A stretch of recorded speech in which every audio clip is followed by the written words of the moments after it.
Nós estaremos lendo do verso 1 ao 7.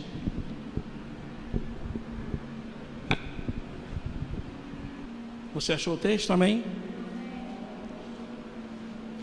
Então Elias, o tisbita, dos moradores de Gileade, disse a Acabe: vive o Senhor, Deus de Israel, perante cuja face estou, que nesses anos nem orvalho nem chuva haverá, senão segundo a minha palavra. Depois veio a ele a palavra do Senhor, dizendo: vai-te daqui e vira-te para o oriente, e esconde-te junto ao ribeiro de Querite, que está diante do Jordão. E há de ser que beberás do ribeiro, e eu tenho ordenado aos corvos que ali te sustentem.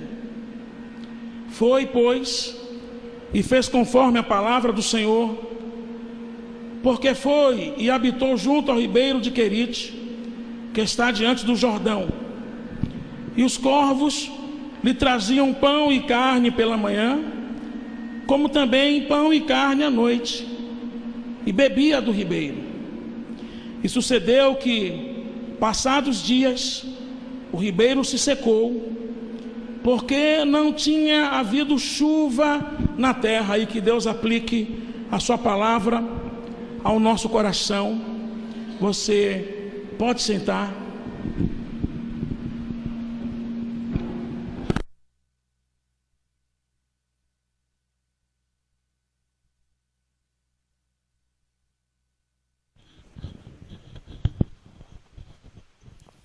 Eu quero fazer uma oração nesse momento ao Senhor por essa palavra, para que ela seja plenamente compreendida e absorvida por mim, por você, por cada um de nós que aqui nos encontramos.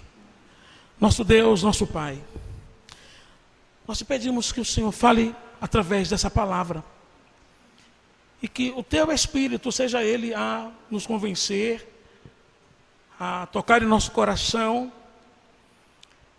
seja o teu Espírito a falar conosco e a nos corrigir, a começar de mim, ó Deus, e a nos tornar homens que são guiados pelo teu Espírito Santo.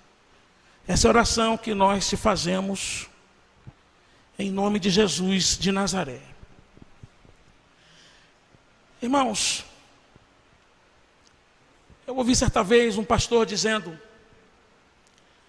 que há 3 coisas que são ditas sobre nós. A primeira coisa é aquilo que dizem que somos. E a isso esse pastor chamou de reputação. Que reputação é aquilo que as pessoas pensam que nós somos. A segunda coisa é aquilo que nós achamos que somos. E a isso nós chamamos de suposição. Porque na verdade, toda vez que nós falamos sobre nós estamos supondo que somos como de fato achamos que somos. Porque nós achamos que nos conhecemos. E nós não nos conhecemos. E é interessante que Davi, entendendo isso, ele diz assim: Pai, sonda o meu coração e me conhece. Vê se em mim algum caminho mau e guia-me pelas veredas da justiça. E a terceira coisa é aquilo que realmente somos, e que isso é dito e visto por Deus. Porque Deus de fato é quem sabe quem de fato nós somos. É por isso que a Bíblia diz que Deus, ele sonda nossos rins e nossas entranhas. E quando você entende o que ele está dizendo, você percebe que Deus não só conhece a motivação do meu coração, mas Deus conhece qual a motivação daquela motivação que está no meu coração. Então, Deus, ele conhece desde a raiz aquilo que nós somos.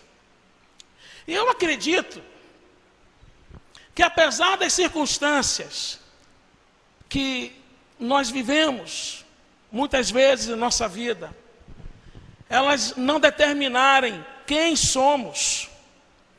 Eu acredito que as circunstâncias, na verdade, elas revelam quem somos.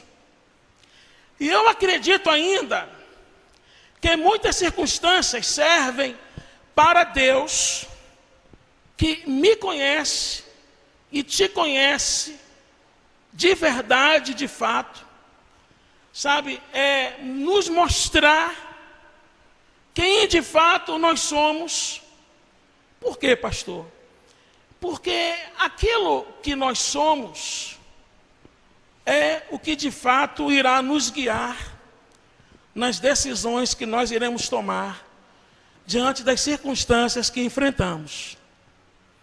Então, quando eu me suponho, quando eu estou falando sobre mim, eu ouvi alguém dizendo que quando nós falamos sobre nós mesmos, nós sempre nos olhamos com óculos cor-de-rosa, porque a gente sempre acha que a gente é o top, ou a gente é aquilo, sabe, perfeito, aquela coisa maravilhosa, aquela coisa correta. E aí Deus permite com que venham circunstâncias na nossa vida para nos mostrar, de fato, que tipo de homem e de pessoa nós somos. Porque as circunstâncias, elas sempre vão nos levar a tomarmos uma atitude, a tomarmos uma decisão.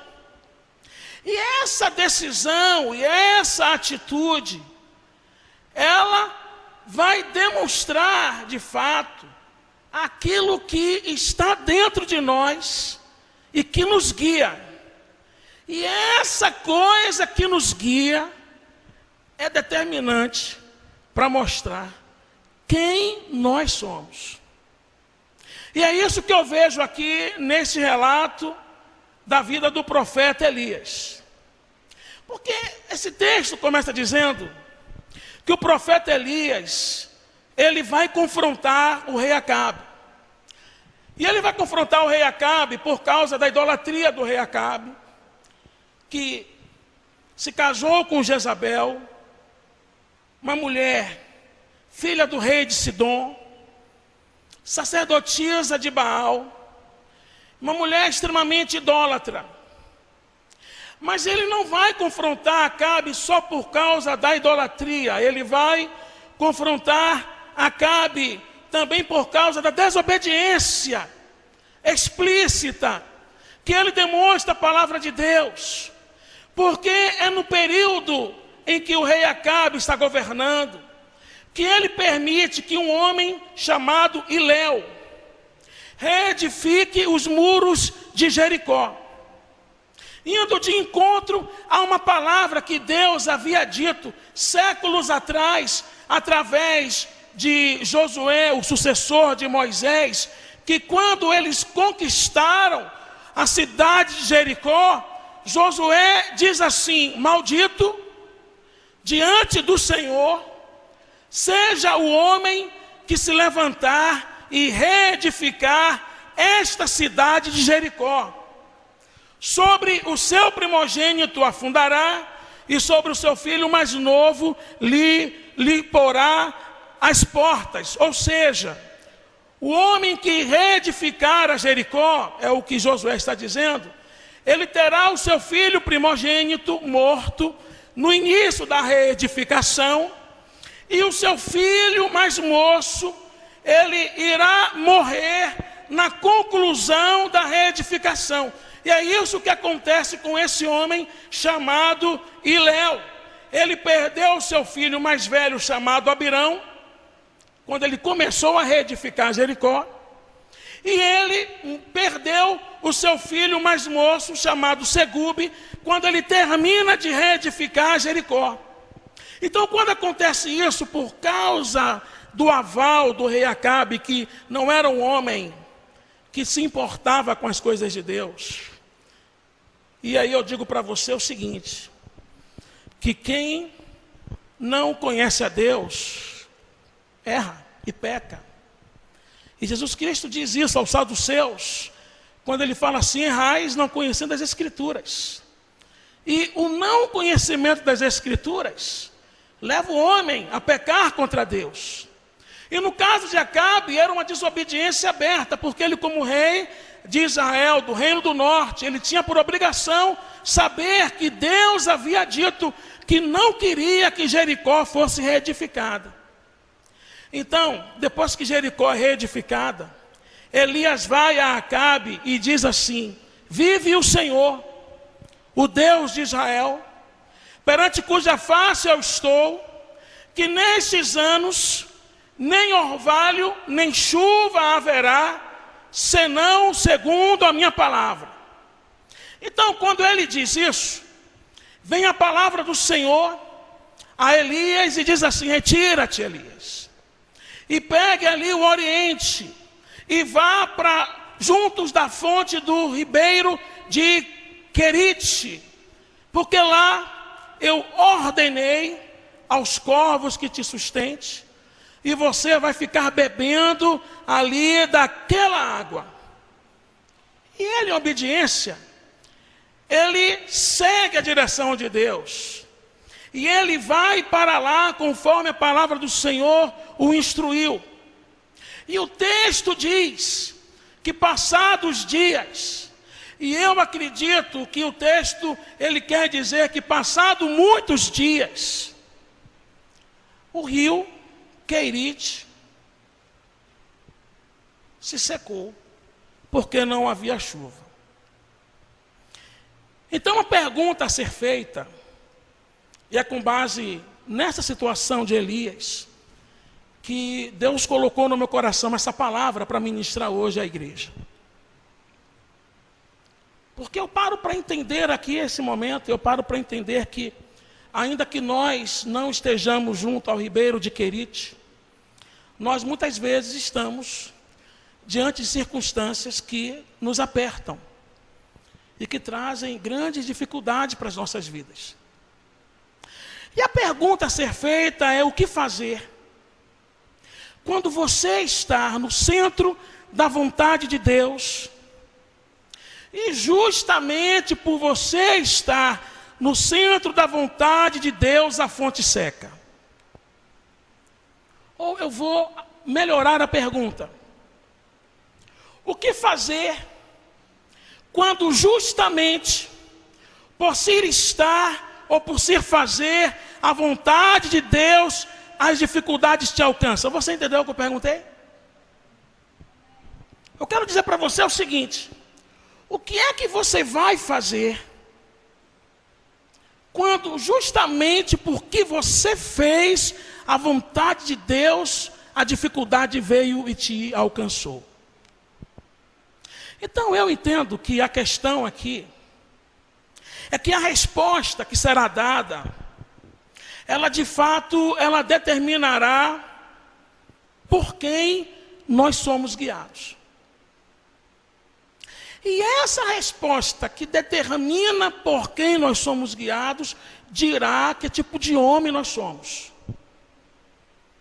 Eu acredito que Deus, Ele deseja falar ou revelar algo ao nosso coração nessa noite. Por que que eu digo isto?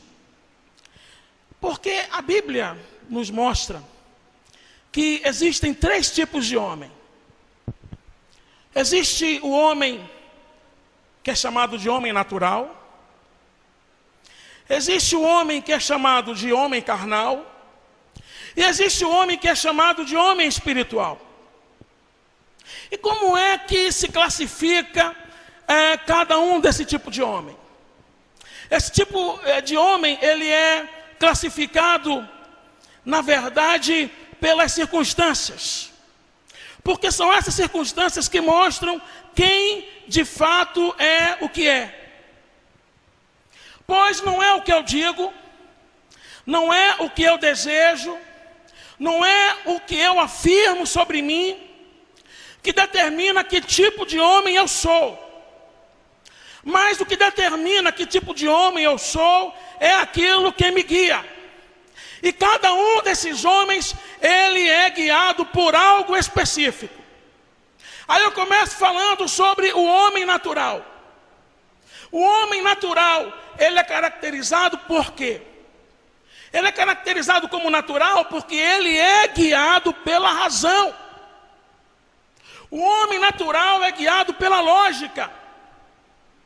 E ele é guiado pela razão, porque ainda que ele esteja dentro da igreja, ainda que ele até de fato professe ter uma experiência com Deus, o homem natural, ele não tem o Espírito Santo. Se ele tem o Espírito Santo, há muito tempo que está apagado da sua vida. E por causa disso, esse homem natural, ele se deixa levar pelas aparências. E na verdade, esse homem natural, ele não consegue ver coisa alguma.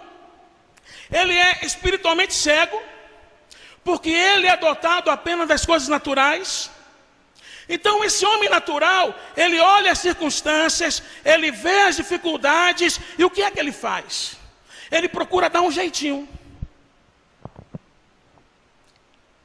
Ele procura dar um jeitinho nas coisas, de acordo com aquilo que ele processou, e que ele acha que é correto, e que ele acha que vai dar certo. Então, se Elias fosse um homem natural, Elias, ele olharia para o rio Querite, e ele analiticamente se levantaria e sairia em busca de uma outra fonte, mesmo sem ter a certeza de que encontraria outro ribeiro, mas ele sairia dali por quê? Porque era a coisa lógica a ser feita. Eu não estou dizendo que não devemos usar nossa inteligência, que nós não devemos usar o nosso poder de análise, que nós não podemos usar a nossa razão. Eu não estou dizendo isso. Mas eu estou dizendo que acima da nossa razão, do nosso poder de análise, existe algo chamado buscar a direção de Deus, que deve estar acima de toda e qualquer coisa que nós venhamos fazer, principalmente daquelas coisas que nos mostram que o futuro não está tão claro assim para nós. Então o homem natural, ele agiria assim. Aí vem o homem carnal. O homem carnal, ele é carnal porque ele é guiado pelas paixões. Ele é guiado pela concupiscência da carne, pela concupiscência dos olhos, pela soberba da vida. Então, como esse homem carnal, ele vive por aquilo que sente, ele vive para satisfazer suas necessidades, e ele vive à flor da pele. Então o homem carnal, ele se desesperaria se estivesse junto ao ribeiro de Querite. E provavelmente ele murmuraria contra Deus dizendo: Deus, como é que pode? Eu sou teu servo, Senhor. Eu fiz a tua vontade. E o Senhor me faz passar por uma privação dessas. E esse homem carnal, ele sairia desesperado em busca de algo que lhe desse alívio e o impedisse de passar por tal privação. Porque a questão do cara que é carnal é que ele vive em função da satisfação. Ele não admite na vida dele passar por privação, principalmente se ele estiver passando por privação por estar fazendo aquilo que é correto. E eu às vezes acredito que é esse tipo de gente que povoa as nossas igrejas. E que é esse tipo de gente que vive de campanha em campanha, a fim de encontrar um meio de sair das lutas, dos apertos, das dificuldades que enfrentam, e em busca de algo ou alguém que lhe mostre o caminho das pedras para que não sofram e não se privem. E o que é o caminho das pedras, pastor? É o caminho mais fácil. É o atalho para que você possa prosseguir sem passar pelas dificuldades da vida. E eu hoje, fazendo essa mensagem, eu paro para entender que também acredito que é esse tipo de homem que nós, líderes na igreja de Cristo, temos encorajado para que as pessoas se tornem. Quando suscitamos em nossas igrejas o que é denominado como o ano de Josué. Não, a nossa igreja está na campanha do ano de Josué. Por que o ano de Josué? Porque é o ano que fala das conquistas, de você atravessar o deserto, de você conquistar a terra prometida. E o povo, como o povo quer logo a terra prometida, como o povo quer logo, sabe, a posse das bênçãos, aí o povo vai. Não, essa campanha é maravilhosa. Esse ano vamos estar aqui no ano de Josué, é o ano das conquistas. E a pessoa é forçada a viver em função das conquistas, porque ela não quer saber de perdas. E ela se esquece que essas motivações podem ser motivações do íntimo dela, que são geradas simplesmente por essa questão de você estar diante de um status, diante de uma condição na qual você tenha tudo o que você precisa e você não sinta falta de nada. E porque Deus, eu sou cabeça, eu não sou cauda, Senhor, eu não nasci para sofrer, está repreendido esse tempo ruim, está repreendido esse negócio do ribeiro aí que está se secando, Deus, porque eu sou teu filho, eu sou filho do rei, e eu determino, Senhor, eu não aceito passar sede, eu não aceito passar fome, a tua palavra diz, ó Deus, que o Senhor cuida dos passarinhos, que o Senhor cuida dos lírios dos campos. Então Deus, em nome de Jesus, Senhor, me priva disso e me abençoa. É esse tipo de gente que nós estamos formando.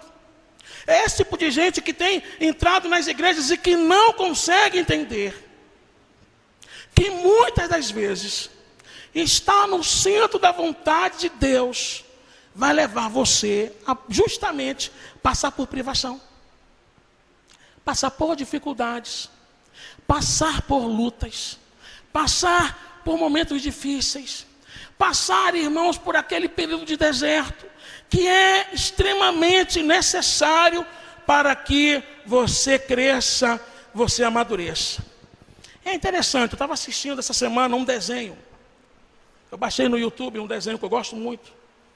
Esse desenho fala de uma pessoa que passou muitos anos dentro de uma cápsula, em estado de hibernação. E ele entra na cápsula como um jovem, e ele sai da cápsula como um adulto. E ele, já adulto, tem que assumir a liderança daquele povo. E aí, as pessoas que estão do lado dele, que entraram na cápsula adultos e que saíram adultos, porém não tão velhos assim. Tem um cara que diz assim, olha, você não pode fechar os olhos pela realidade de que essa pessoa ainda é uma criança no corpo de um adulto. Por que não é criança no corpo de um adulto? Porque ele não viveu as experiências que de fato levam uma pessoa ao amadurecimento. E aí, falando sobre essa questão, nós passamos para entender o que é que Paulo diz. Em 1 Coríntios capítulo 3, versículo 1 e 2. Quando ele classifica o homem carnal como crianças espirituais. Por que como crianças espirituais? Porque esse homem que é chamado de carnal, ele não cresce nunca. Ele começou na fé de um jeito, e passados anos, ele continua do mesmo jeito. Aí Paulo, em 1 Coríntios 3, versículos 1 e 2, ele diz assim, eu, porém, irmãos, não vos pude falar como a espirituais, e sim como a carnais, como a crianças em Cristo. Aí ele diz assim, leite, eu vos dei a beber, eu não vos dei alimento sólido, porque ainda não podíeis suportá-lo. Isso lá no passado. Está dizendo o seguinte, quando vocês começaram na fé, eu dei leitinho, porque vocês não podiam suportar o alimento sólido. Aí ele continua dizendo assim, e eu vejo isso como um lamento no coração de Paulo. Ele diz assim, nem ainda agora podeis, porque ainda sois carnais. Ou seja, você não cresce, você não cresceu, vocês não se desenvolveram. Então eu acredito que Uma pessoa que é carnal, quando ela está no meio de uma dificuldade, ela se desespera. Ela começa a ficar aqui, ali, lá e cá, que nem criança inconstante.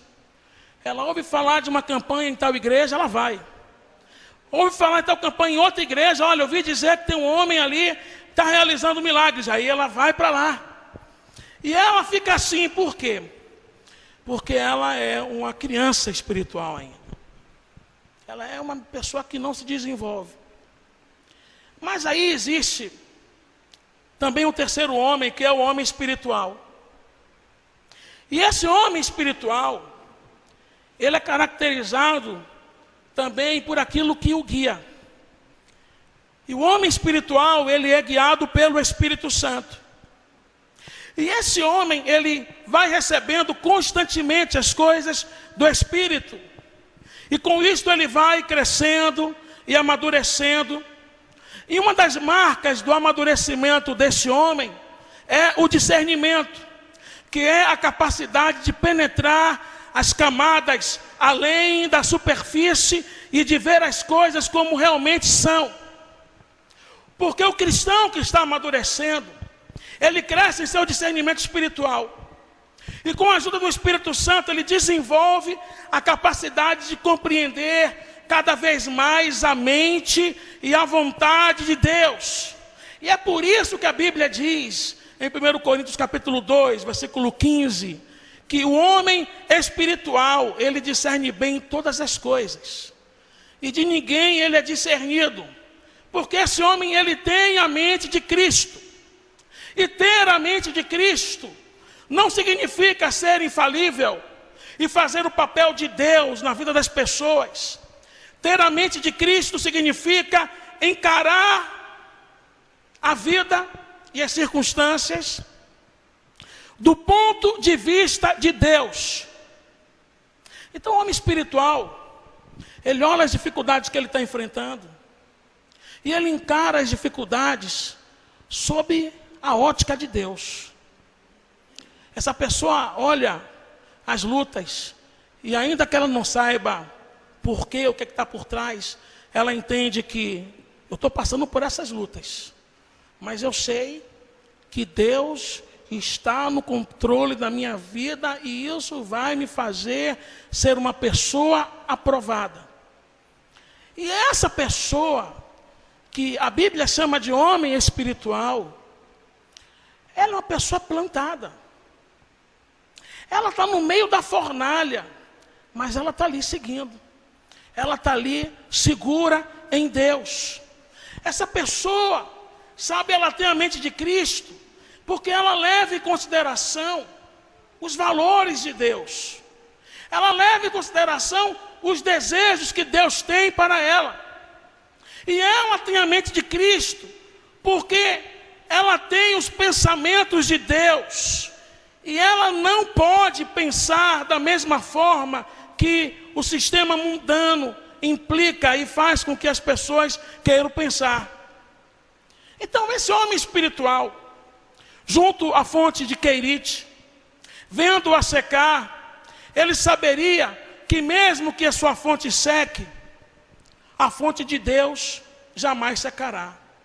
Você está entendendo, irmãos?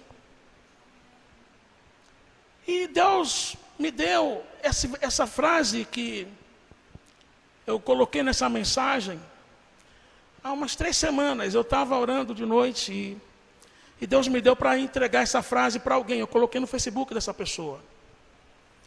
E eu disse para essa pessoa: o que fazer quando se está no centro da vontade de Deus e a fonte seca? Eu respondi: o que fazer é saber que mesmo quando a nossa fonte seca, a fonte de Deus jamais secará. E é isso que faz com que esse homem espiritual fique plantado. Por quê? Porque a base da fé desse camarada é Deus. E ele sabe o seguinte: se aquilo acabar, o Deus que cuida de mim, Ele vai fazer de uma outra forma, mas Ele vai cuidar de mim.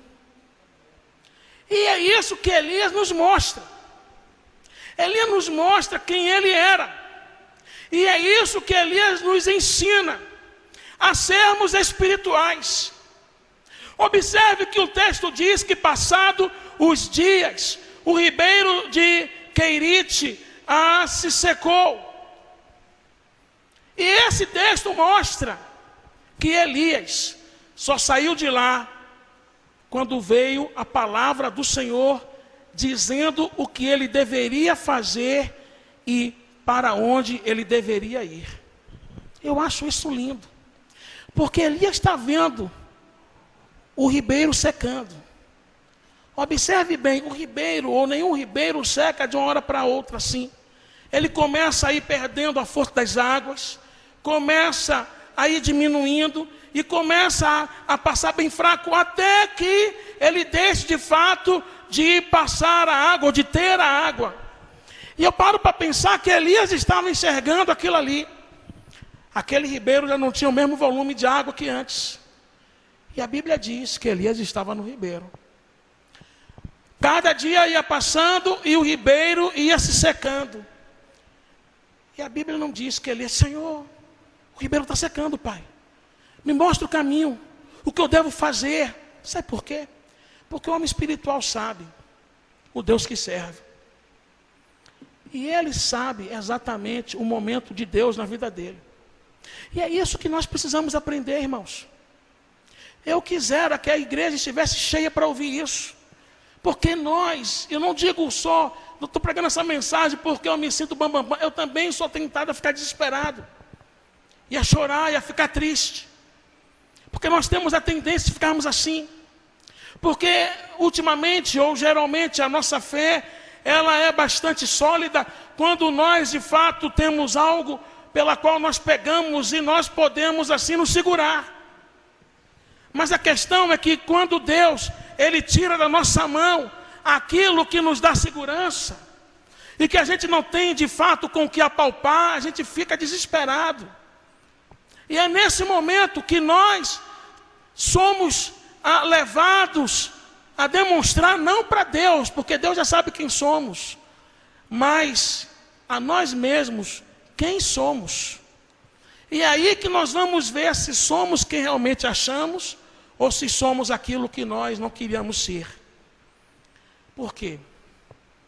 Porque o homem espiritual, ele não se demove do seu lugar até que Deus diga. O homem espiritual, ele é guiado. A Bíblia diz que vós, porém, não estáis na carne, mas no Espírito de Deus, se é que o Espírito de Deus habita em vós. E se o Espírito de Deus habita em vós, vós sois guiados por Ele, e não pela carne. É incrível isso que o apóstolo Paulo ensina. A coisa está pegando fogo, não vai fazer nada não, Deus não mandou fazer, eu não vou fazer. Eu estava um dia ouvindo algo que o Paulo César, do Grupo Logos, um cantor que eu admiro muito, ele disse que alguém chegou para ele e falou assim: Paulo, o Logos não está mais na mídia, será que não é hora do Logos mudar o jeito de tocar para se atualizar? Aí ele disse que olhou para essa pessoa e falou assim: olha, aquele que nos chamou para cantar não nos mandou mudar de estilo ou de ritmo só para agradar as pessoas. Então, uma pessoa que é guiada pelo Espírito, ela aguarda. Elias estava ali parado, foi Deus que mandou vir para aqui, eu estou aqui. No dia que ele quiser me tirar daqui, eu acho que ele pensou assim, ele vai dizer, porque para onde é que eu vou? Se aqui que é um ribeiro, está seco, imagina outros lugares, eu vou achar água aonde? Aí você está passando por uma terrível luta. Aí você vai fazer o quê? Você vai ter que aguardar e dizer: Deus, eu estou aqui, aguardando a tua direção. O que é que eu vou fazer? Fico, saio, retrocedo, vou para o norte, vou para o sul, o que tu queres? Então, é aquilo que vai nos guiar no momento da circunstância adversa, é que vai demonstrar quem é que nós somos, irmãos. Se eu sou um cara natural, eu vou olhar e vou dizer 2 mais 2 são 4, então nós vamos fazer assim, assim, assim, assim, porque aquilo é o certo a fazer. O crente não é guiado pelo que é certo. Compreenda o que eu vou dizer. Não é o que é o certo a fazer que você vai fazer. É aquilo que Deus queira e quer que você faça. É isso que você vai fazer. Você está compreendendo? Você compreende o que eu estou falando? Se eu sou carnal, a coisa está pegando fogo, está dificultando para mim. Por que tem divórcios? Por que a maioria das pessoas se divorciam hoje? Porque quando vê que o casamento não era aquilo que ele pensava que fosse, e de repente não está tendo mais prazer com o cônjuge. Você está compreendendo a coisa, como é que é? Mas o que o homem espiritual faz? Faz a vontade de Deus. Ele está ali. Ele está discernindo as coisas. Ele está sendo dirigido pelo Senhor. Aí observe, nós terminamos o texto no versículo 7, que diz: passados dias, o rio Querite secou-se, porque não havia chuva sobre a terra. Aí o versículo 8 e 9 diz assim: então veio a palavra do Senhor, ou seja, depois disso, veio a palavra do Senhor dizendo: levanta-te. Por quê? Porque ele continuava ali, aguardando a direção de Deus. E vai a Sarepta, que é de Sidom, e habita ali. Eis que eu ordenei ali a uma mulher viúva que te sustente. Aí o texto diz que só depois de ouvir a direção de Deus é que ele se levanta e sai de onde estava. Você é assim? Você de fato é assim? Você coloca Deus nos seus planos? Você, quando faz os seus planos, você procura saber se é vontade de Deus aqueles planos, aqueles projetos? Então eu acredito, irmãos, que o Senhor nessa noite quer nos levar a refletir sobre isso. Sobre que tipo de homem nós somos. Sobre que tipo de pessoas nós temos sido. Não estou falando de ser pessoa boa ou ruim, não estou falando disso. Ser ter um bom caráter ou um mau caráter. Estou falando se eu sou um homem carnal, natural ou espiritual. E a minha oração é que eu e você sejamos sinceros conosco mesmo, e caso vejamos que precisamos nos arrepender e pedir a Deus que nos guie, que assim nós façamos hoje. Dizer: Deus, eu reconheço que eu sou um homem natural. Eu faço com que minha vida seja guiada por aquilo que os meus olhos estão vendo. Deus, eu reconheço que eu sou um homem carnal. Porque eu vivo em função da satisfação. Eu vivo a flor da pele. E quando a coisa está difícil para mim, eu não consigo suportar a luta. Eu fico aqui, eu fico ali. Eu acabo me tornando uma pessoa inconstante. Se você detecta que tem sido assim, eu acredito que o Espírito Santo tem te chamado para um arrependimento e para uma mudança na sua vida. Eu acredito que Deus está nos chamando para refletirmos essa noite. Para que nós alcancemos um nível de espiritualidade maior e nos tornemos, de fato, homens espirituais. Amém? Homens que são guiados pelo Espírito de Deus. Homens que não agem só porque têm que agir, mas agem porque estão debaixo da direção de Deus. No domingo passado, eu fiquei até 2 da manhã conversando com uma ovelha minha. E a gente conversando sobre algumas coisas da igreja. Eu disse: rapaz, sobre isso aí, eu não sei o que fazer. Então, se eu não sei o que fazer, eu não vou fazer nada. Até que Deus me dirija no que eu devo fazer. Porque às vezes nós somos tentados a fazer as coisas só para dar uma resposta às pessoas. E geralmente, quando se faz isso, a gente quebra a cara. Então não há nenhum problema dizer: eu ainda não sei o que fazer, não. eu vou esperar. Vai esperar o quê? A direção de Deus. Mas eu não vou esperar só, eu vou buscar a direção de Deus. Aí quando Ele me der, quando Ele te der, aí você age. Porque você vai estar fazendo aquilo que Deus quer que você faça. Amém? Vamos ficar em pé?